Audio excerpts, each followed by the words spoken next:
What would it take to build a model roadster from scratch? How about two? How about racing one of those roadsters and setting a national speed record? Well, this next story features a man who's done all of that and more in the face of adversity.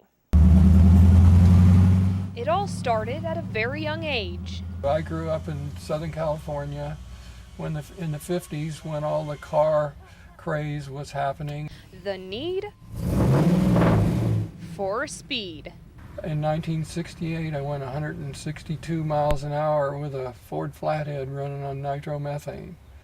That's kind of my claim to fame. And an uncanny ability to put pieces together and make them run.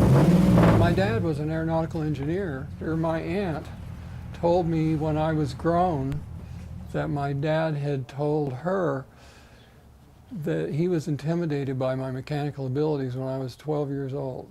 But Bob Westbrook isn't your run-of-the-mill mechanic. I was born with some congenital deformities in both my legs and my right arm. And they never knew for sure what that was about.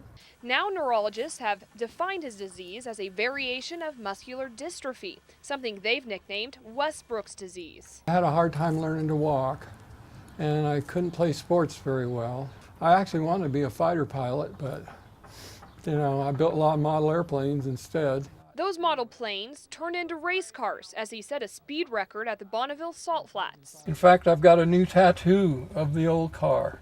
But as time went on, his symptoms got worse. My legs would start collapsing without warning. I had a lot of muscle spasms that would go on sometimes for months. And he ended up here. It's been going on 24 years since I walked. But when you see all that he's accomplished, you would never know the difference.